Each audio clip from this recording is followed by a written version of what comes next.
Hi friends, అందరికీ నమస్కారం అండి. తెలంగాణ రాష్ట్రంలో ఆసరా చేయుత పెన్షన్ లబ్ధిదారులకు సంబంధించి ప్రభుత్వం కొత్త పెన్షన్లు మంజూరు చేస్తామని చెప్పడం జరిగింది కదా. తాజాగా వచ్చేసి ఈ పెన్షన్లకు సంబంధించి ఇంటింటి సర్వే అనేది నిర్వహించబోతున్నారండి. సో ఇలాంటి పెన్షన్లు మనకు ఈ లిస్టుల నుంచి ఇస్తారు. డాక్యుమెంట్లు ఏం అవసరం పడతాయి, ఎప్పటి నుంచి సర్వే అనేది చేయనున్నారు, ఆ వివరాలన్నీ వీడియోలో తెలుసుకునేటువంటి ప్రయత్నం చేద్దామన్నమాట. ఈరోజు తేదీ చూసుకున్నట్లయితే ముఖ్యంగా మే 15వ తారీఖు అండి. ఈరోజున టాప్ 5 ముఖ్య అప్డేట్స్ కూడా ఇంపార్టెంట్ అప్డేట్స్ మాత్రమే తెలుసుకుందామండి. వీడిని చివరి వరకు చూడండి, అర్థమవుతుందన్నమాట. మొదటిసారిగా ఛానల్ చూస్తే ఇటువంటి లేటెస్ట్ అప్డేట్స్ ఎప్పటికప్పుడు మిస్ అవ్వకుండా తెలుసుకోవాలనుకుంటే మన ఛానల్ సబ్స్క్రైబ్ చేసుకోండి. చూస్తున్నారు కానీ లైక్ చేయడం మర్చిపోతున్నారు. ఈ విధంగా లైక్ బటన్ అయితే ఉంటుంది, వెంటనే లైక్ చేయండి. మిత్రులందరూ వీడియోని షేర్ చేసే ప్రయత్నం చేయండి. అయితే ముఖ్యంగా పెన్షన్లకు సంబంధించి చూసుకున్నట్లయితే ఇందుకు సంబంధించి ఒక నోటిఫికేషన్ అయితే ఇచ్చారనమాట. ఇప్పుడు కొత్తగా వచ్చేసి మనకు ఆసరా చేయుత పెన్షన్లకు సంబంధించి ప్రభుత్వం మంజూరుకు సిద్ధం కావడం జరిగింది 2 లక్షల పెన్షన్లు ఇవ్వడానికి. అయితే పాత పెన్షన్లు దాదాపుగా 42 నుంచి 43 లక్షల పెన్షన్లు పొందుతున్నారు కదా. అందులో పాత పెన్షన్లు ఏరివేతకు మరి ముఖ్యంగా ఎవరైతే అనర్హులు ఉన్నారో వారందరినీ గుర్తించి పెన్షన్లు అనేది ఒక్కొక్కటిగా లిస్టులో జాబితా నుంచి తొలగించేందుకు గాను ప్రభుత్వం సిద్ధం కావడం జరిగింది, వారి పేర్లన్నింటినీ కూడా. ఇందులో ఎవరి పేరు తొలగిస్తారు, సో ఇక ఎప్పటి నుంచి ఎలాంటి విధానం ద్వారా మాత్రమే తొలగించడం జరుగుతుందనంటే ఇందుకు సంబంధించి ఇందుకోసం లైవ్నెస్ అథెంటికేషన్ అనేటువంటి కొత్త సిస్టమ్ తీసుకొచ్చారు. ఈ పేరుతో ముఖ్యంగా ఎప్పటి నుంచి చేయబోతున్నారంటే ఈ రోజు నుంచే స్పెషల్ డ్రైవ్ అనేది చేపడతారన్నమాట. సో ఇందుకు సంబంధించి మనకు కలెక్టర్లకు కావచ్చు, మున్సిపల్ అధికారులకు, అదే పంచాయతీరాజ్ గ్రామీణ అభివృద్ధి శాఖలకు ఉత్తర్వులు అయితే ఇచ్చారనమాట. సో గ్రామ సభలు అనేది మొదటగా ఏర్పాటు చేసి ఆ గ్రామ సభల ద్వారా అనర్హులు ఎవరున్నారు, చనిపోయిన వారి పేర్లు మొదలు తొలగించడం జరుగుతుందన్నమాట. సో ఈ ప్రక్రియ అనేది కొనసాగుతుందని చెప్తున్నారు. సో ఇక ఇందులో ప్రధానంగా చూసుకున్నట్లయితే రాష్ట్రంలో పేదలు నిరుపేదలు ఎక్కువ మంది అయితే ఉన్నారు. కొంతమందికి ఇప్పటికి కూడా పెన్షన్లో అర్హత ఉండి కూడా రాలేదంటున్నారు. అయితే కొంతమంది ప్రభుత్వ ఉద్యోగుల కుటుంబ సభ్యులకు కూడా అందజేస్తున్నారన్నమాట. ఇందులో ఆసరా పెన్షన్లు అయితే పొందుతున్నారు. పెద్ద ఎత్తున భూములు, భవనాలు, అదేవిధంగా కార్లు, బైకులు, అదేవిధంగా భవంతులు, ఆఖరికి పెట్రోల్ బంకులు ఉన్న యజమానులకు సైతం ఇలాంటి పెన్షన్లు అనేది వస్తున్నాయి అన్నమాట. వారు వాస్తవానికి అనర్హులు అయినప్పటికీ కూడా వారి కుటుంబాలకు సంబంధించి అందుతున్నాయని చెప్పేసి ప్రభుత్వం నుంచి ఇటీవల కాలంలో పైలట్ ప్రాజెక్ట్ సర్వేలో భాగంగా బయటపడింది అనమాట.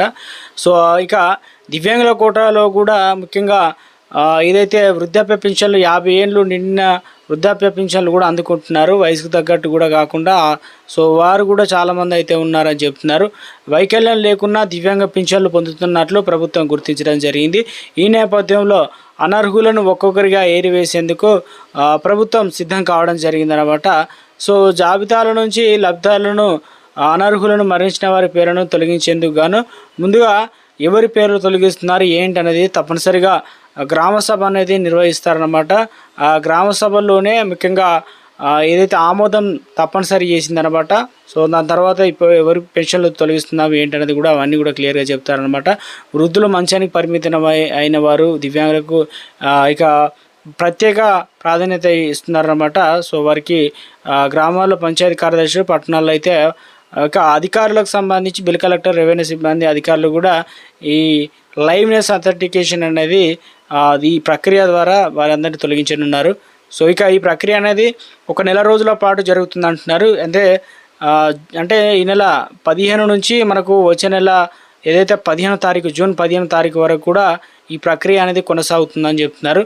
ఇక కొత్తగా వచ్చేసి మనకు ఎందుకంటే ఇప్పటికే జూన్ 2 తారీఖున కొత్త పెన్షన్లు ప్రభుత్వం మంజూరు చేస్తుందని చెప్పేసి ఇటీవల కాలంలో తెలియజేయడం జరిగింది.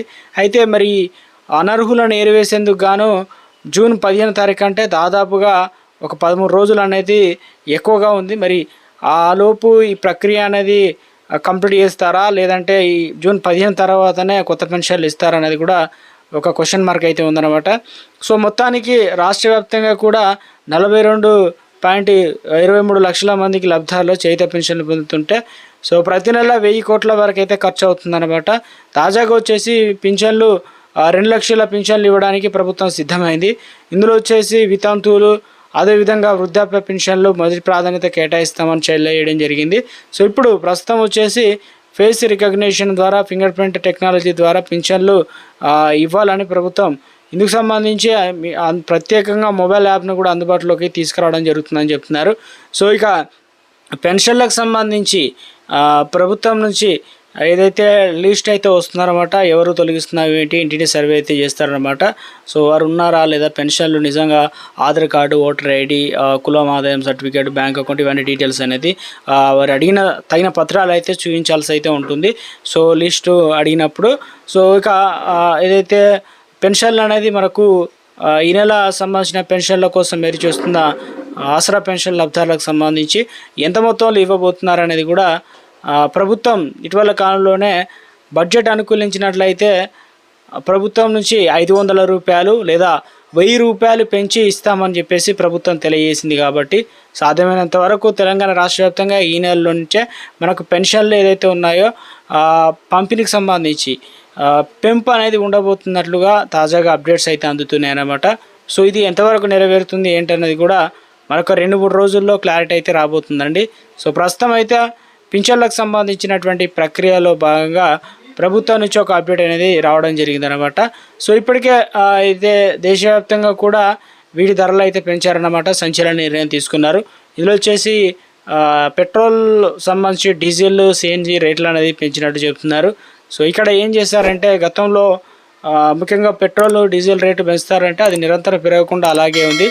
కానీ ఇప్పుడు ప్రస్తుతం ఏదైతే అంతర్జాతీయంగా చమురు బ్యారెల్ ధర అనేది పెరగడం, అదేవిధంగా ఆయిల్ కంపెనీలకు ఇక ప్రస్తుతానికి